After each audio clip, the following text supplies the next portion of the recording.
This is the RavePool podcast.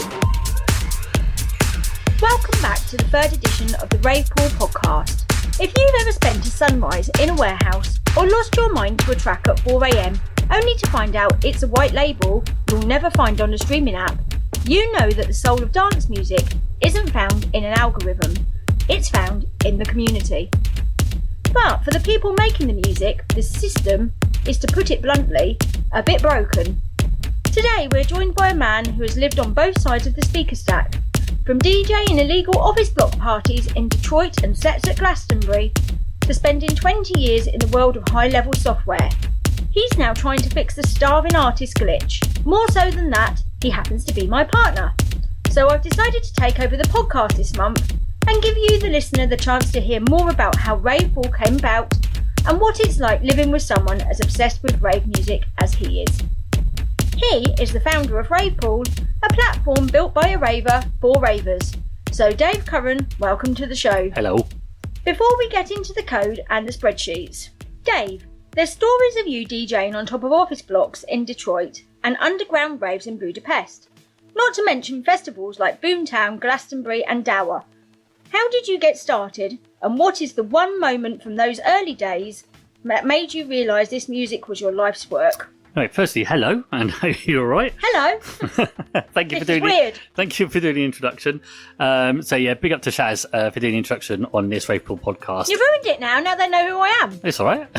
and yes, hello, thank you for locking in to this third edition. So to answer your question, how I got started. So I started DJing really at college. I was sort of 16 years old, so 1994, I'm showing my age here. But I started buying records all the way back in the 80s with acid house and things like that. And then I started DJing at friends' house parties at college. I was then part of a student union university down in Bournemouth. So big up all the Bournemouth crew down there. I was doing software engineering for my course, but I was part of the DJ Society in the evening, so I was playing at the student union and some other clubs around there. And then after university, I moved back home, and then I started DJing in London around 2003, so just over 20 years ago.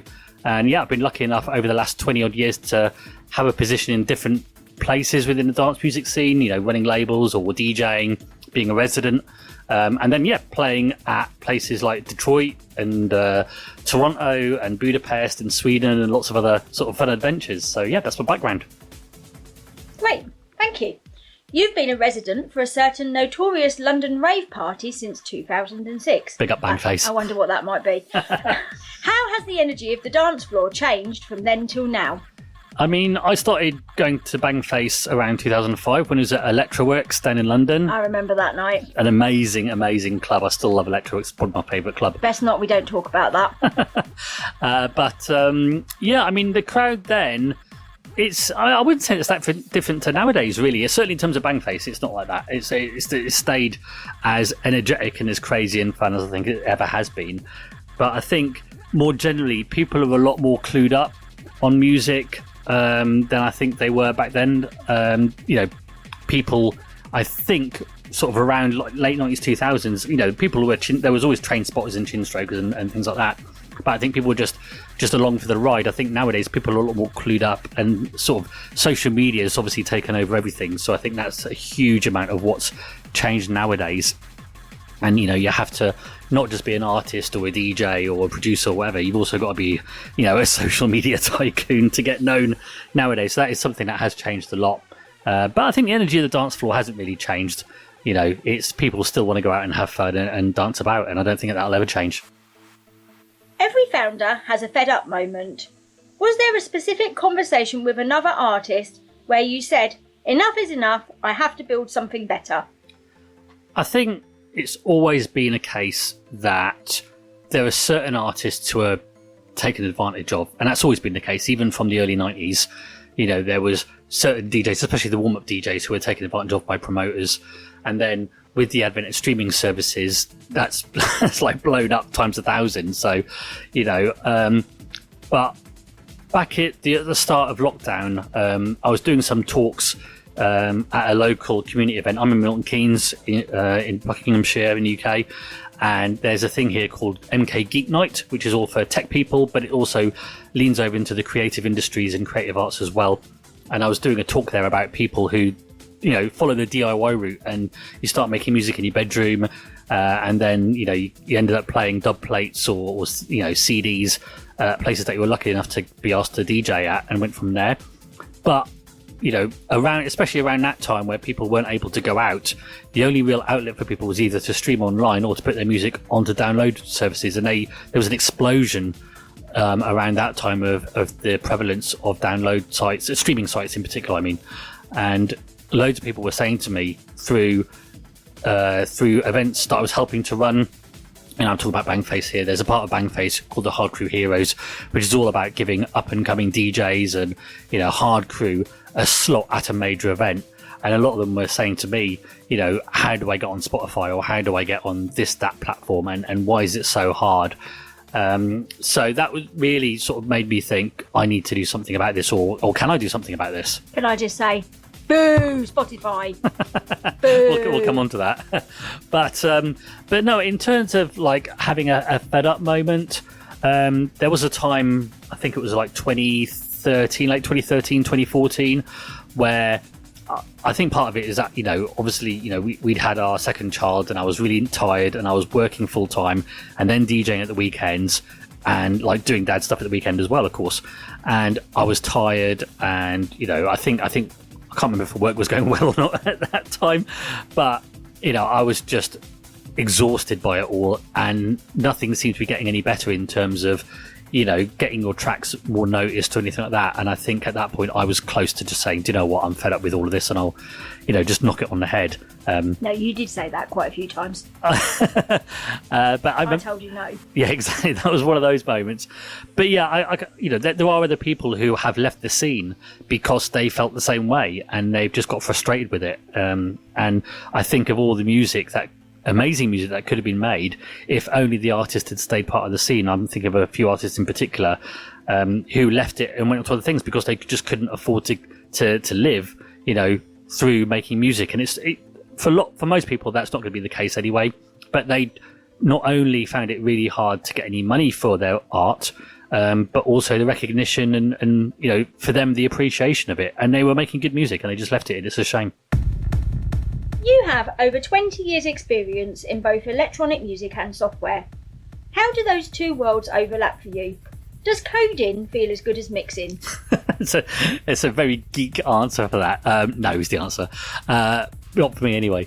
But yeah, I mean, like I said earlier, I was fortunate enough to do software engineering management at university, and I always knew that I wanted to do coding, even from the age of 4.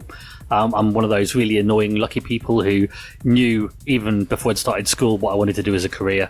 So by the time I'd started school, I was already interested in coding and programming and computers and stuff. And then, even though my school didn't offer programming, I went to college and did a computer science course, and then I did software engineering at university. And I did think I was going to go into the games industry, and I very quickly realised that it wasn't the industry for me once I'd actually got into having some interviews and go for things like that. So I ended up working in the world of contract coding, and then applications for social care in the NHS, the UK's National Health Service. So that's been my day job for, like I said, over 25 years now. And I've been DJing all the way alongside that. So they're two different worlds, but there's a lot of people who are musicians and also happen to work in the computer industry. There's a lot of overlap between those two scenes. So yeah, I mean, it's a different art, and I think to do, especially coding can be an art form if you've got that, if you've got the space to be creative while you're making applications. And there's a lot of technicalities in mixing as well. People have always said to me that you're a very technical mixer, and I still don't know what they mean by that. But they're both fun in their own way. I've never seen you jump around when you're coding like you do when you're mixing. But... No. We hear a lot about fractions of a penny in streaming. Without getting too deep into the spreadsheets, because some of the listeners may not be geeks, can you explain the pro rata model RavePool uses? Why is it such a radical shift for an independent artist? Right. It's an interesting sort of question, that. And I will tell you if you're getting geeky. Thank you. That's fine, please do. But when I was looking at the ways that streaming services work and a lot of online stores work. And for those of you who don't know how it works, I'll explain quickly. At the moment, at least for the past little while, these things fluctuate a little bit. Streaming services will generally pay an artist a fraction of a penny for every time that somebody streams your song, like on a platform like Spotify or YouTube or other platforms like that. They are different, but generally they're about that kind of an amount. That will then not go straight to the artist. In most cases, it will go to a distributor. A distributor can take anywhere between 20 and 30% of that fraction of a penny. And then that will go to the record label, who may take half of what's left there. And then half of that fraction will eventually go to the artist. And obviously, if that artist is part of a group or a duo, then that is then split between them. So overall, by the time the money eventually gets to an artist, even if they've had like 1,000, 2,000, 10,000 plays, it isn't actually that much at the end of the day. And for online shops, it's much the same. If you buy an MP3 or download a WAV file from somewhere like Beatport, for example, for £2, again, that £2 will go, the Beatport might take their 20% off that. So at that point, you're down to about £1.60. That will go to the distributor, who will take their to 20-30%. So now you're down to about £1.15 or something. That will then go to the record label, who will take half of that. So that might be just over 50p. And then maybe an artist might get 50p from a track that costs £2. Now, there are other routes that people can go to release their music, but generally that is the way that most things go. And especially in the advent of streaming, you never own the music. The music can disappear from the catalogue at any point. And it just felt to me like the way things were progressing, especially around the time that I started looking at building RavePool. It was the fact that even Bandcamp had been sold to one company who had sold it to another company, and nobody knew what was going to happen with Bandcamp. And, I've got a lot of love for Bandcamp. I think it's a great platform and it's a good service. But especially around the early 2020s, it was looking a bit ropey what was going to happen to it. So on one hand, you got streaming platforms.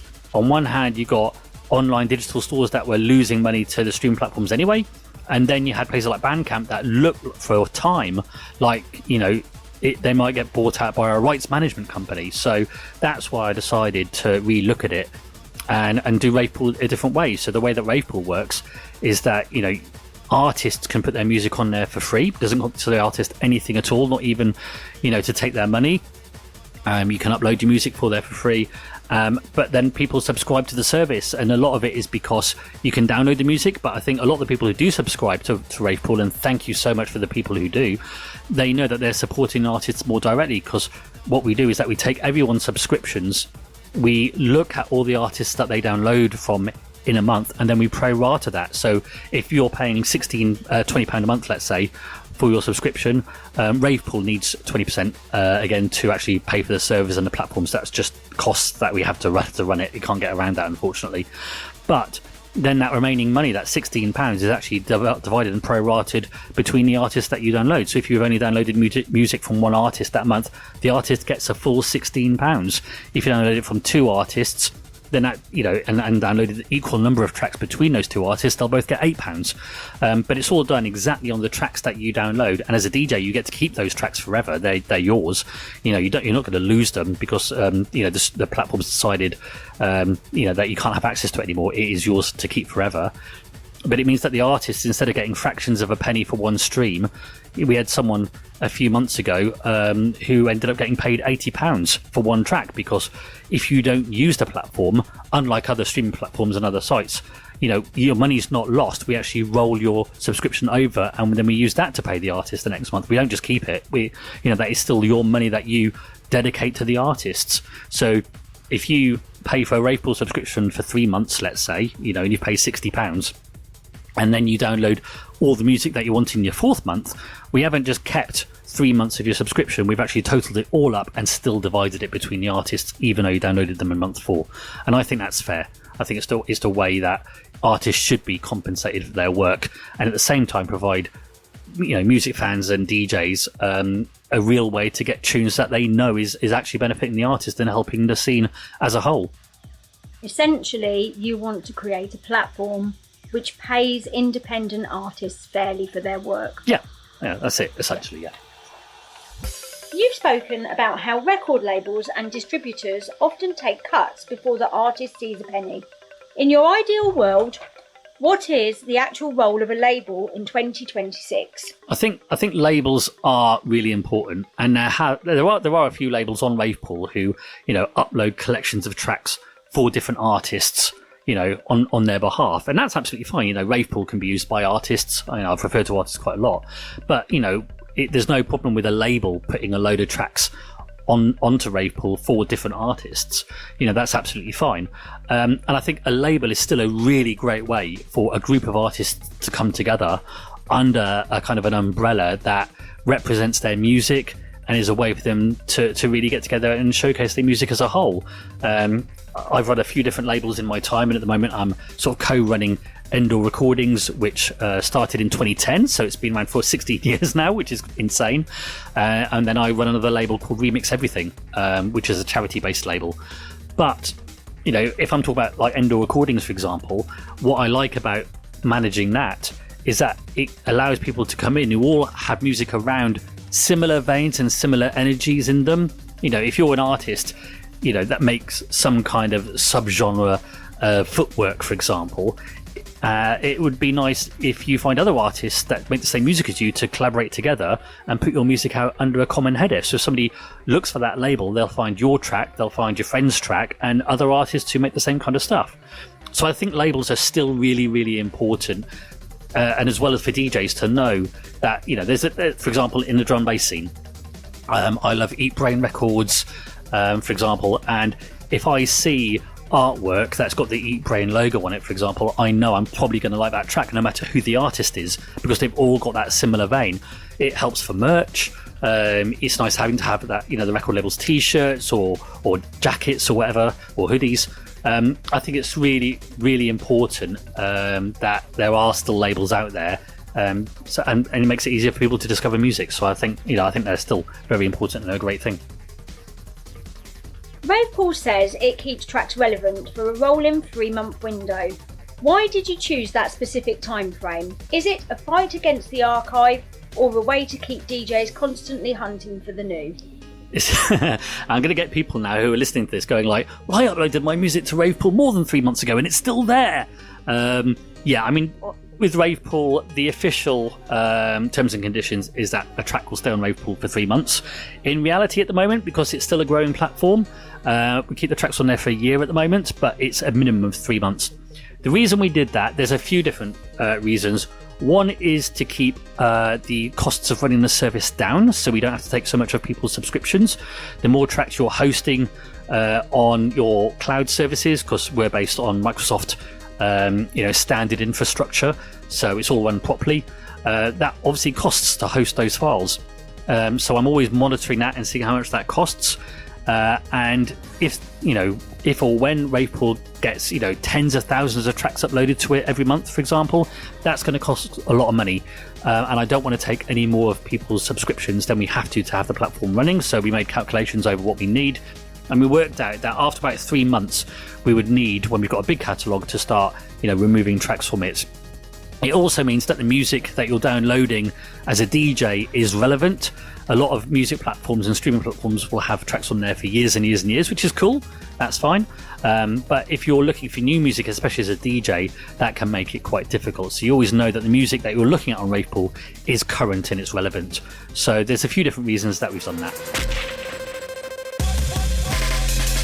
On the website, it says that RavePool uses AI for mood detection, happiness, aggressiveness, etc. How much do you trust the machine to understand the vibe of a track versus a human DJ's intuition? Yeah, it's good. We've had a few questions about that. When we were making RavePool, I wanted to ensure that it wasn't just another DJ pool, albeit with a different way of recompensing artists and making sure that it was more fairer. Especially around sort of 2021, 22, when RavePool was really going into its testing phases internally before we actually put it out to market. We were looking at USPs, so what would potential investors or anyone else who's looking at supporting RavePool be interested in? And AI is everywhere nowadays, and it has been for a couple of years. but it was really getting into the swing of things in terms of development and in the tech community around about 2022 to 23, I'd probably say. I was going to tech events and innovation events, and that's all that everyone was talking about. So we wanted to create a different way of allowing people to navigate the RavePool catalogue. Now, obviously, you can search it by your standard like BPM, so we'll find the tracks that match the BPM or as close to it, or you can search by key, or you can search by artist name, for example. But I wanted to bring something new in, and that's where we looked at AI.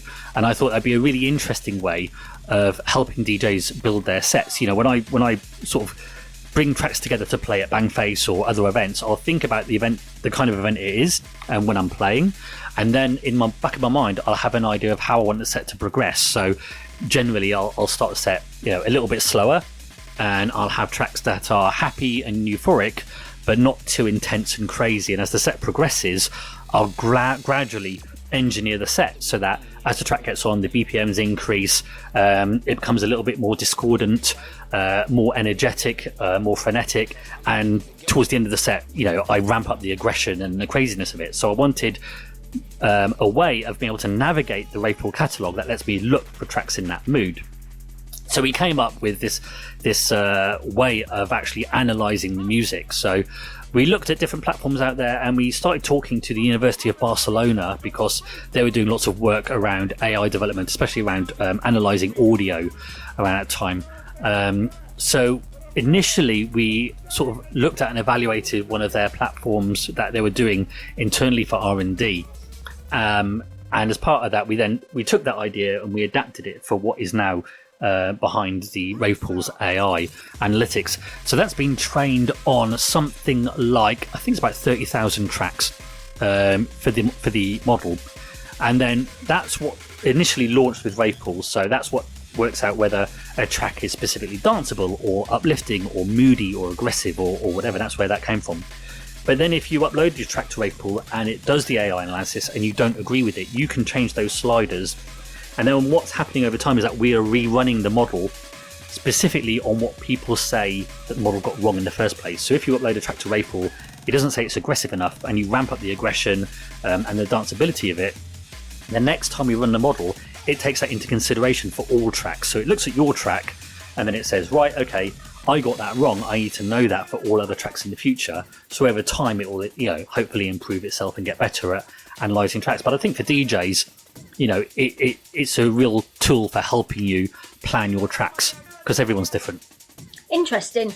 If there's definitely a word that sums up some of the music you play, it's very much so frenetic. Very much so. If I'm a bedroom DJ just starting out, how does RavePool help me find that one secret weapon track that nobody else has in their bag yet? Right, okay. I mean, when you first go to RavePool, and it's interesting, I will say now, well, we're going to come on to this a little bit later, I think, possibly, but at the moment, when you use RavePool, obviously you see everything that is recent first. So the latest tracks that people have made and uploaded will always be top of the list. There is one slight exception, because artists obviously make money through RavePool, they can elect to use some of that money to bounce their tracks to the top of the list, but that's up to them. But generally, you'll get the latest tracks at the top of the list first. So if somebody has made like this brand new track and they want it, you know, evaluated, they might put it on RavePool to get their feedback and see what people think to it, because RavePool does let artists know how many people have played the clip and then gone on to download the track, so they can use that to gauge interest. But as a DJ, you know, I tend to use SoundCloud. I use Hyped It a lot. I use Bandcamp, and I look at what people I'm in contact with and my friends on a Bandcamp, what they download as well. So there's loads of different ways. I probably, you know, listen to maybe about 300 tracks a week. I'd say at least some of them, because I do a radio show every Thursday, and for that I audition loads and loads of tracks, and the amount of tracks I probably listen to is in the hundreds per week, I would say, and that goes into maybe 30 to 40 tracks a week, which I will then, you know, go on to either purchase or download, you know, through, like I say, through Bandcamp or through Hyped It or other platforms as well. But come back to what you're saying about how does RavePool help me find that one secret weapon track. I would say it's just in the fact that we don't discriminate. We won't push one artist's tracks over another artist's tracks. It's all done chronologically. So if you look down the list, a brand new, producer will just be put alongside an existing producer, for example. I want to give a huge big ups on our UK hardcore scene for a minute. It's people like Jack in Box and Fracas and people like that. They've been big supporters of RavePool. And when they put tracks on there, they will be at the top of the list. But then immediately afterwards, there'll be an artist who I've never heard of who is putting up their track for the first time. And then that will come above it. There's no discrimination. So, you'll always find the latest new stuff at the top of the list. Again, making it fair for everybody. Yeah. You've built RavePool in a way for fans to tip artists directly. Have you seen any surprising stories of fan to artist connection on the platform yet? Yeah, come back to what I was saying earlier about, rolling over people's subscriptions. Because, RavePool is still growing at the moment. I think there's a few subscribers on RavePool who do know the artists on RavePool. And there are times where a subscriber has discovered that an artist is on RavePool, and I know a couple of cases where somebody has purposely not downloaded from RavePool for a month or so, or maybe 2 months, to let it roll over, and then download music from one artist in month 3. Come back to what I was saying earlier. So that they get a bigger payment. So they get a bigger payment, and it's their way of saying directly to the artist, "Thank you for your music. I think that's great." But yeah, there's a way to automatically tip artists as well. That if you have a track and you especially like it, there is a button where you can click it and it'll actually send a top up to the artist directly out of your PayPal account if you want to do that. So, but it's really nice where I have seen in some chat rooms where somebody said, "Oh, I haven't downloaded from RavePool, for 6 weeks or something like that. I'm only going to download your music this week, and you get all my money." That's really nice. For the producer sitting at home with 20 unfinished tracks on their hard drive, is that you, Dave? What's the biggest mistake they're making right now when trying to get heard? I think the biggest mistake they're making is not letting people hear it. That's firstly, there's so many tracks where I think people have made it. They get close to finishing it. They get a crisis of conscience and they think, "Oh, I don't know about this. I'm not sure about it." So they don't let anyone hear it. And I think that is a huge problem. Even if you've got a track that's maybe like 70% done and you're not sure what to do with it, send it to a friend, send it to someone, send it to another artist. Even someone who is, I would say, semi-big. I don't know if the big artists regularly will listen to a track that's been sent by an unknown, but certainly I think a lot of people that care about the scene and, have that attitude, I think they will listen to anything. I always try and give really good feedback where I can do to somebody who sends me a track. So I think the biggest mistake they do is not letting someone hear it because they're worried about it. Send it to someone and let them critique it, because they'll be fair, I think, for the most instance. A bit like when I sent my track to Kevin Energy. Yeah. And he did reply. Yeah, so it's a great and example. he was really lovely about it. He gave me some really good feedback. Yeah. And I wouldn't have done that, but it was only because somebody else told me to. I actually did it. Yeah. So it is true. If you've got music, get it sent out. Do stuff with it. Don't leave it sitting there doing nothing. It's no good to anyone sitting on your hard drive. Let's say we come back to this podcast in 5 years' time. If we sit down again in 2031, oh my God, has the starving artist trope finally been killed off by platforms like yours, or is the battle just beginning? I don't think the battle's just beginning, and I don't think the trope will have been killed off by platforms like mine. I think at the moment the major platforms are too big. I really did think in the last couple of years, maybe like 2023, 24, when it was really becoming obvious how much Spotify, and I'm going to say that, it's fine. No, I think. Fair play to Spotify. They've built a huge platform and a big empire. But, year on year, there's around the end of the year, people, post a lot on social media about how, the big bad Spotify and other platforms as well. I'm not just singling them out. But they get a lot of the brunt of the, disagreement, I'll say, for want of a better word. But I think there was this time last year and the year before I really thought a lot of people were going to stop using Spotify, especially artists, in a scene like ours, a small scene like that, and nothing happened. The nobody really took their music off there. They moaned about it. But they still kept using it, and they still kept pushing their music to it. And that's fine. Each to their own. People do what they want to do. I think I identified a way and a space for people to know that there was an alternative, because when I looked, I couldn't see an alternative. There was no alternative for people who just wanted to have their music on there and be treated fairly. I saw people trying to get their music onto a label or start a label and go through a distributor, and they were getting turned away by distributors because they couldn't prove that they'd have tens of thousands of sales, in the first year, because they were a new label.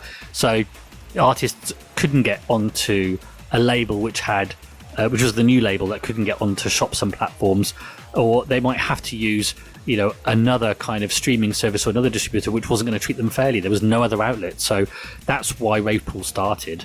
And I don't think at the time now, I'm looking at 5 years, I don't think it will be bigger than other major shops or platforms out there, but I'm not sure I want RavePool to be the Goliath that it is, because by that point we'll have probably had investment. There may be probably other people who want to take it in a different direction, and at the moment I don't want that to happen. I don't think that's going to happen in 5 years' time, but we never know.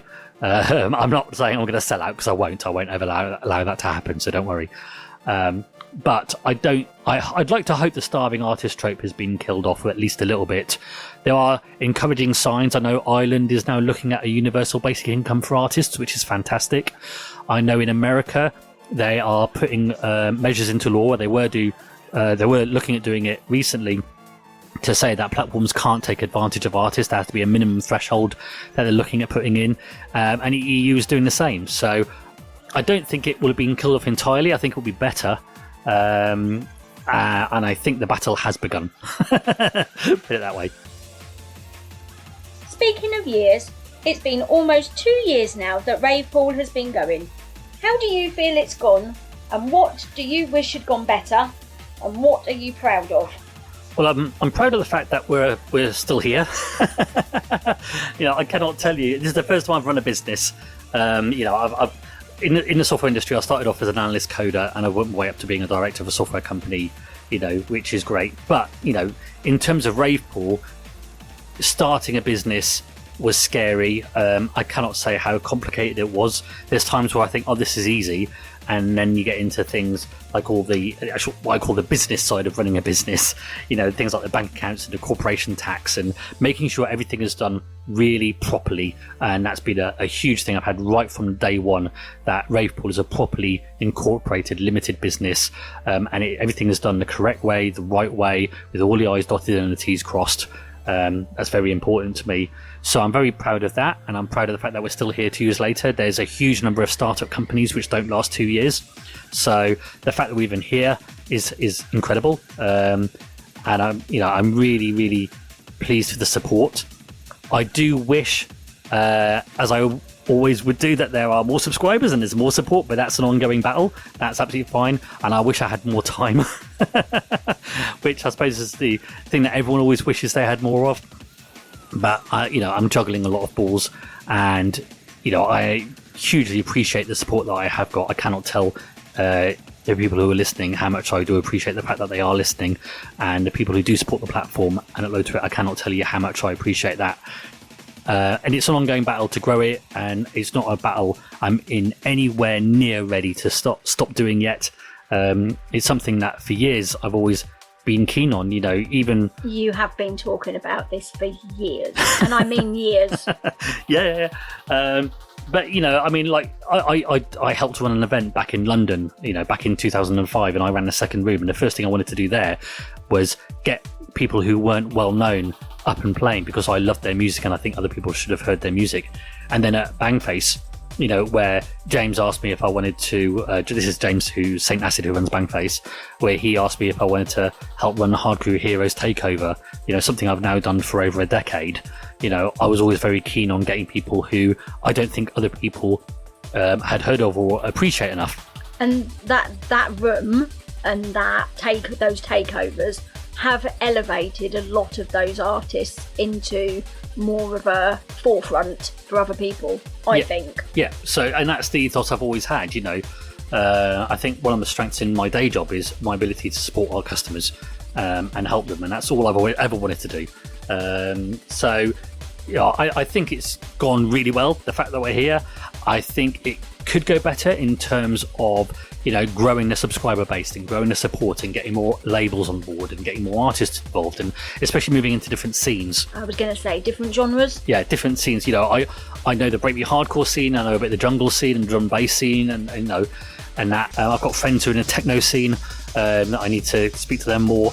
But I'm not really up on the house scene or the grime scene. Yeah, and I need to do more about that. So there were loads of things. I've got a huge Trello board for the business geeks around you of things I need to be doing, and I just need to have time to do that as well. But I'm very proud of where we've come to, and I've also got to send a huge shout out to Keith, who helps me behind the scenes and helped me with the development, and is part of RavePool. Not so much like on the dance floor, but he's certainly around, and I couldn't have done it without him. So huge thank you to Keith as well, and other people who have supported me along the way. I'm really proud of their support, and I'm very thankful for that support as well. It's rare to meet someone who can talk about pro rata models and vibe detection AI with the same passion that they have for a warehouse party. But I think that's exactly what the industry needs right now. Keep hunting for those secret tracks, support your local residents and artists, and we'll see you on the dance floor. I'm Shazza, and thanks for listening.